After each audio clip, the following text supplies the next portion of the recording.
Ciao a tutti e bentornati sul mio canale. Oggi parliamo di congiuntivo, nello specifico del congiuntivo presente, perché è quello che ritroviamo più spesso nella nostra conversazione. Oggi vi farò vedere esempi di frasi in cui è necessario utilizzare il congiuntivo presente. Ovviamente le analizzeremo insieme e vi dirò perché si deve mettere il congiuntivo presente in queste frasi.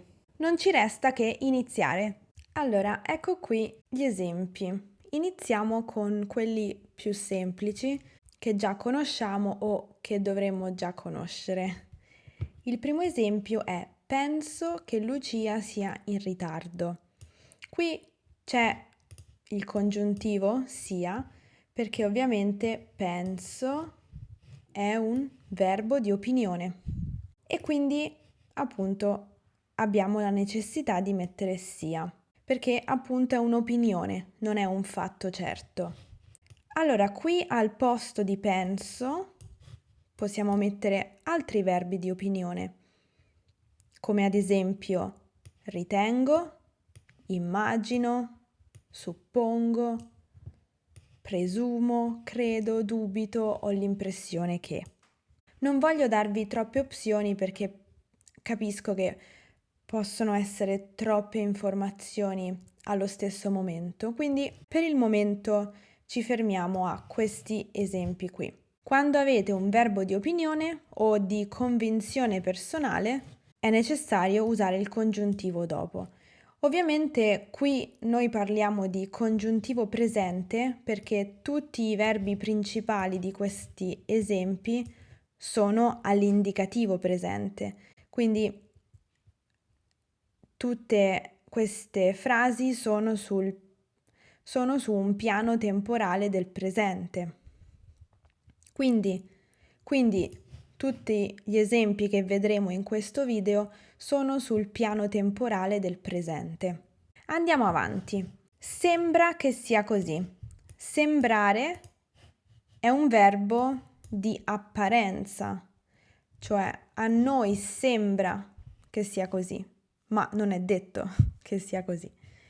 Al posto di sembra possiamo anche usare pare oppure può darsi.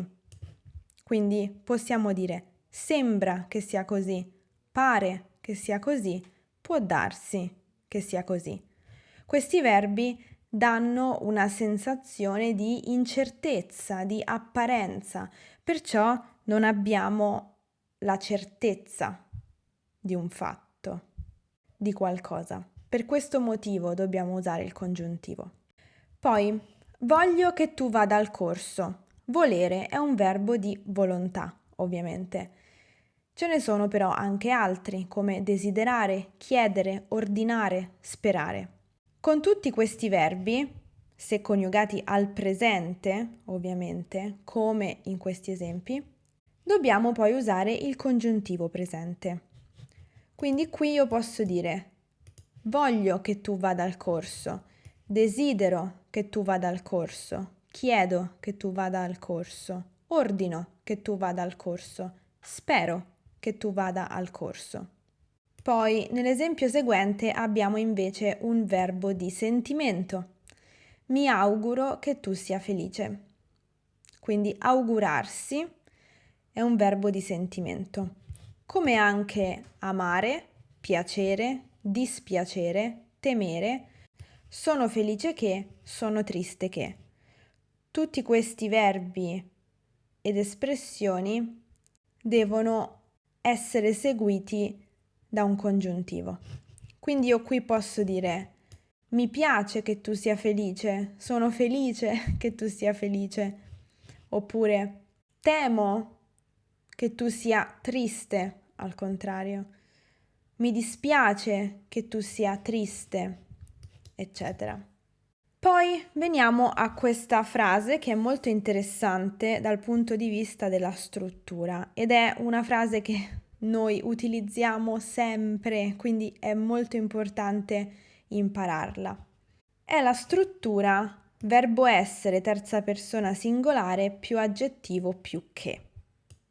Qui l'aggettivo è intercambiabile, come vedremo. È normale che tu sia arrabbiato. È bello che tu sia felice. È importante che tu studi. È necessario che tu venga. È indubbio che. È logico che, eccetera. Questa è una struttura che troviamo in tanti contesti, con diversi aggettivi ovviamente, perché l'aggettivo qui è intercambiabile e con questa struttura dobbiamo usare il congiuntivo. Va bene? Quindi mi raccomando, memorizzate questa struttura. Poi, le frasi negative con una negazione, non, vogliono il congiuntivo. Non so quale sia la risposta giusta. Se io trasformo questa frase in una frase affermativa, non ho più il congiuntivo. So qual è la risposta giusta, perché sapere è un verbo che indica una certezza. Se io so qualcosa, evidentemente quel fatto è certo, linguisticamente o grammaticalmente parlando. Quindi, quando io aggiungo la negazione e dico non so, ecco che la certezza scompare. Per questo motivo poi abbiamo bisogno di sia. E questo è vero per tutte le frasi negative. Quindi quando trasformiamo una frase alla forma negativa, bisogna fare attenzione e pensare alla trasformazione del verbo. Adesso cominciamo a vedere tutte le congiunzioni. In questo caso, nonostante, è una congiunzione di contrasto, no? Che indica un contrasto. Nonostante tu sia qui, il problema non è risolto. Ovviamente il congiuntivo si trova solamente nella subordinata, quella dove troviamo la congiunzione, nonostante. Al posto di nonostante potremmo anche mettere sebbene e benché.